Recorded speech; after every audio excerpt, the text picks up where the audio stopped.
The silence hit Cade Voss like a plasma bolt to the chest.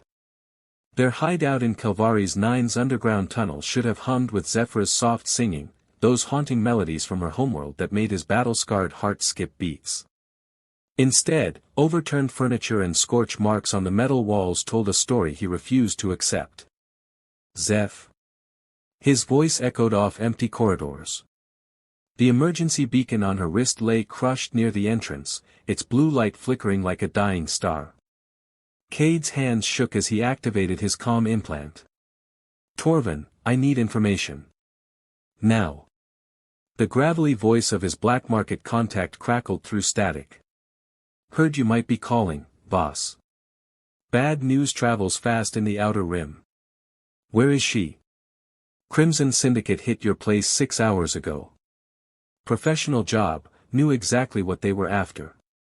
That pretty blue-skinned companion of yours. She's prime merchandise now. Cade's vision blurred with rage.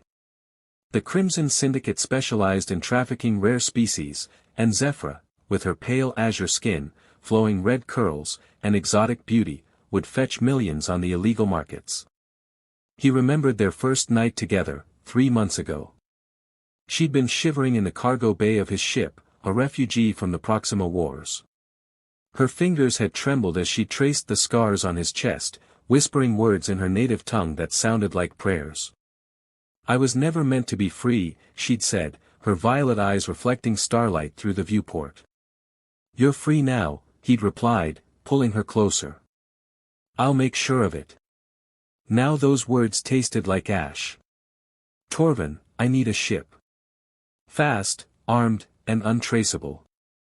This is suicide, Voss. The Syndicate has a fleet. I said I need a ship. Cade's voice dropped to the deadly whisper that had once made enemy soldiers flee in terror. And Torvin? If you're thinking of selling me out like you did her, remember, I know where you sleep. The line went dead. Cade stood in the ruins of their sanctuary, surrounded by memories of Zephyr's laughter, her touch, the way she'd whispered his name in the darkness. He'd been a soldier once, before deserting to chase freedom in the Outer Rim. Now he'd become something else entirely. Something that would burn the galaxy to ash before letting them keep her. The stolen freighter Shadowdrift cut through hyperspace like a knife through silk. Cade's fingers danced across the navigation console, following digital breadcrumbs that led deeper into lawless space. Each jump brought him closer to Zephyr, and closer to memories he couldn't escape.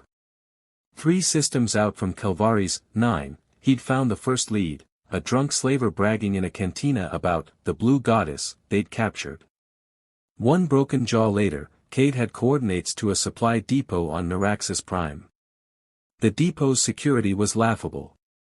Cade moved through shadows like the ghost operative he'd once been, his pulse rifle whispering death to anyone who stood between him and information. In the main office, he found shipping manifests that made his blood boil, dozens of sentient beings reduced to cargo numbers. But it was the personal log that nearly broke him. The Avalon female shows exceptional resistance to neural dampeners. Recommend double restraints and isolation protocols. Her mate will likely attempt rescue, this one's been claimed. Mate. The word hit him like a physical blow. On Avalon, Zephyr's homeworld, choosing a mate was sacred, a bonding of souls that transcended species. She'd never spoken the word aloud, but the way she'd looked at him during their last night together. They'd been in his ship's tiny cabin, her blue skin luminescent in the dim light. She'd traced patterns on his chest with her fingertips, each touch sending electricity through his veins. Cade, she'd whispered, her accent making his name sound like music. If something happens to me. Nothing will happen, he'd interrupted, capturing her lips in a kiss that tasted of desperation and hope. I won't let it. She'd smiled then, sad and beautiful. My people have a saying, love is the only chain that strengthens when broken. Now, staring at the manifests, Cade understood. The Syndicate hadn't taken her randomly, they'd targeted her specifically because of their bond. Someone had been watching, waiting. The depot's computer revealed their next destination, the Gavek asteroid belt, where the Crimson Syndicate operated their main auction house. Cade downloaded every file, memorized every face, then planted thermal charges throughout the facility. As he reached his ship, explosions lit the night behind him. The depot burned like a funeral pyre, and Cade felt something dark and hungry unfurling in his chest. He'd been a soldier, a smuggler, a deserter. Now he was becoming something else entirely, something that would make the Syndicate regret the day they'd heard Zephyr's name. The stars stretched ahead like a road to hell, and Cade smiled. The asteroid Gavek 7 reeked of desperation and greed. Carved from solid rock and metal, the illegal market sprawled through interconnected caverns lit by harsh neon. Cade moved through crowds of buyers, corporate executives, crime bosses, and worse, all browsing sentient beings like livestock. He'd spent 2 days infiltrating the market, his forged credentials marking him as a weapons dealer with deep pockets. The persona came naturally, his military bearing and cold eyes made even hardened criminals step aside. But nothing could have prepared him for the main auction hall. The amphitheater carved from black stone seated hundreds of buyers around a central stage. Holographic displays showed merchandise specifications while auctioneers called out bids in a dozen languages. Cade found a seat in the back, his hand resting on the plasma pistol hidden beneath his coat. Lot 47, the auctioneer announced. Rare Avalon female, age 24 standard years. Unbroken, fertile, and exhibiting exceptional intelligence scores. The stage lights blazed, and Cade's world stopped. They brought her out in energy shackles, her pale blue skin marked with bruises but her spirit unbroken. Zephyr's red curls fell across her shoulders like liquid fire, and when she raised her head, those violet eyes blazed with defiance that made the crowd murmur appreciatively. She was wearing a simple white shift that did nothing to hide her natural beauty, but Cade saw past the Syndicate's objectification to the woman who'd laughed in his arms, who traced constellations on his skin while whispering stories of her homeworld. Bidding starts at 500,000 credits, the auctioneer called. Numbers flashed on the displays as buyers competed for her. Cade's vision tunneled, rage threatening to overwhelm his carefully constructed plan. But then Zephyr's eyes found his across the crowd. For a heartbeat, her mask slipped. He saw recognition, hope, and something deeper, a trust so complete it nearly brought him to his knees. She believed in him, even chained on an auction block surrounded by predators. 2 million credits, someone shouted. 3 million. The bidding war escalated as Cade forced himself to remain seated. Not yet. Timing was everything. A new voice cut through the chaos, deep, cultured, and utterly contemptuous. Enough. Vex Korath, the Syndicate's leader, stepped onto the stage. The Zelkan crime lord stood 7 feet tall, his scaled hide marked with ritual scars, his 4 arms ending in razor-sharp claws. He was everything the galaxy's nightmares were made of. This one is not for sale, Korath announced, his translator converting his words into standard. She has special value. Disappointed murmurs rippled through the crowd, but no one dared challenge him. Koratha's reputation was written in blood across a dozen systems. That's when Cade stood up. I'll take her. The hall fell silent. Hundreds of eyes turned toward him, this unknown human who dared interrupt Vex Korath.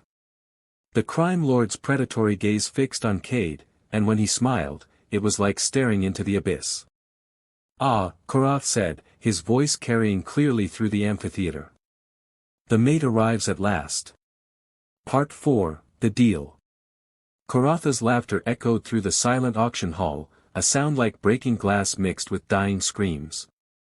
Did you really think we didn't know, human? Your little blue pet has been quite informative about her attachment to you. Cade's jaw clenched, but he kept his voice steady. Name your price. How delightfully direct. Korath descended from the stage, his 4 arms moving with predatory grace. But I'm afraid credits won't suffice. You see, Mr. Voss, yes, we know exactly who you are, you've cost us considerable resources. 3 depots destroyed, 17 of my operatives dead, and now you swagger into my house making demands. The crowd sensed violence brewing and began backing away. Cade remained motionless, acutely aware of the dozens of weapons trained on him from the shadows. "Everything I own," Cade said. "My ship, my weapons, my freedom. Take it all." Karatha's head tilted, genuine surprise flickering across his reptilian features. "Your freedom? How romantic. But what use is a broken-down soldier to the Crimson Syndicate?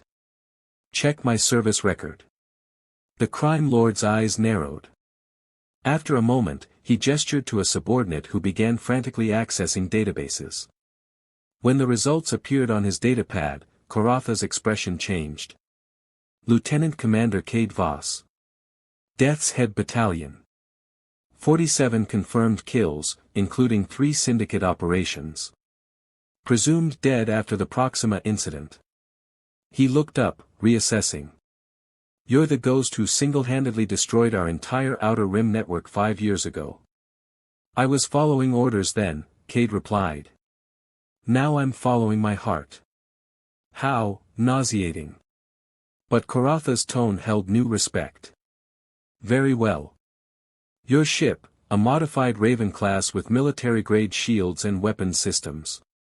Your personal arsenal, which I'm told is quite impressive. And your service as my personal enforcer for, shall we say, 10 years? 5. 8. And you wear a neural collar to ensure compliance." Cade's skin crawled at the thought, but he nodded. "Deal. Excellent." Karath signaled his guards, who moved to surround them. "But there's one more condition. The female will remain here as insurance. Any betrayal, any hint of deception, and she dies slowly while you watch." On the stage, Zephyra's eyes widened. She started to speak, but Cade caught her gaze and gave the slightest shake of his head. "Trust me," he mouthed silently.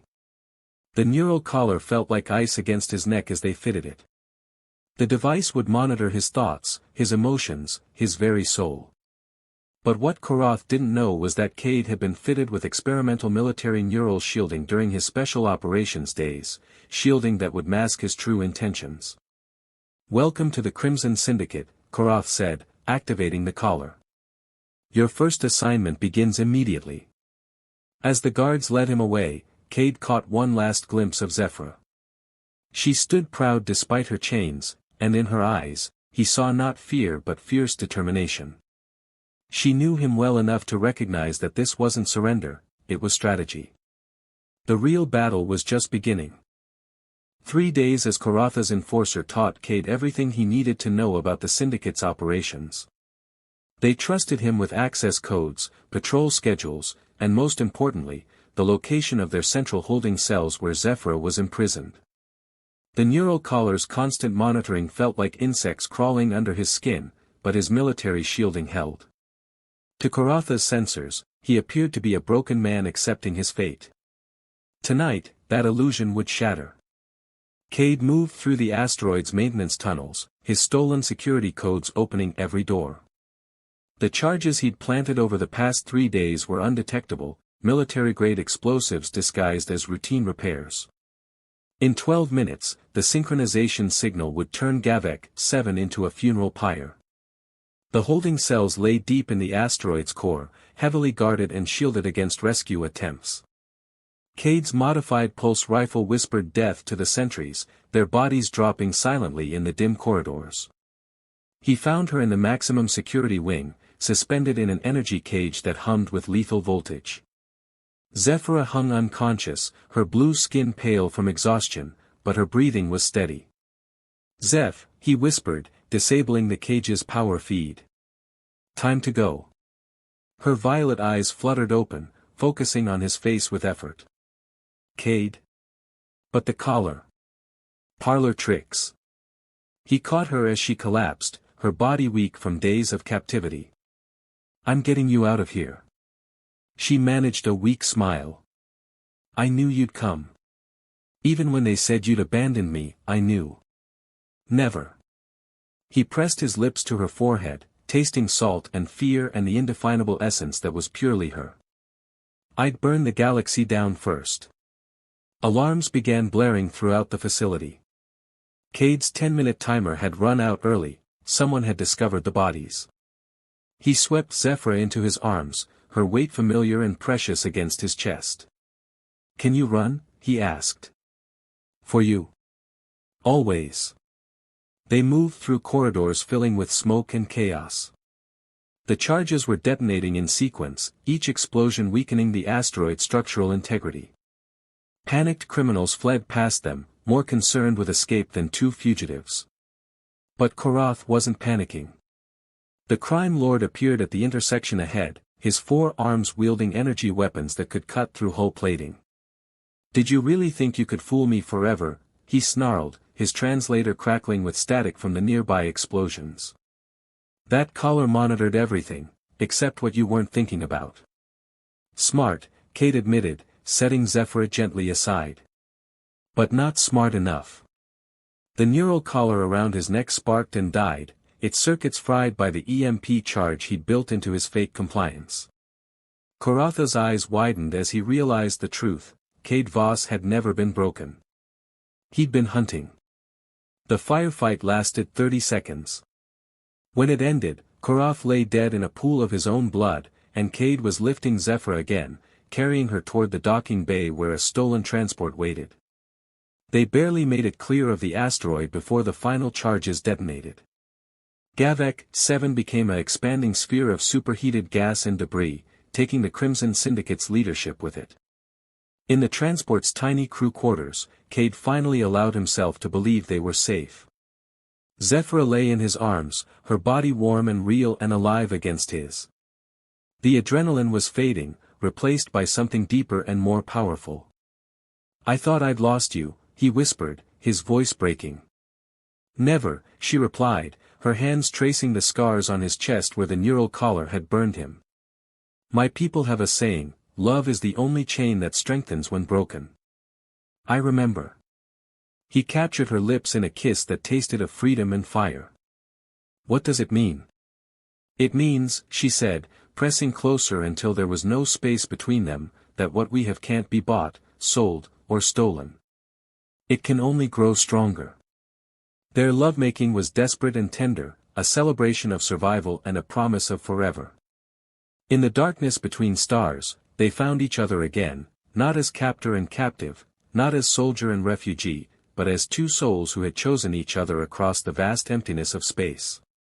When dawn broke over the nearest star, they lay entwined, planning their future. Cade had burned his old life to ash, but from those ashes, something beautiful had emerged. They were free. They were together. And the galaxy stretched ahead of them, infinite with possibility.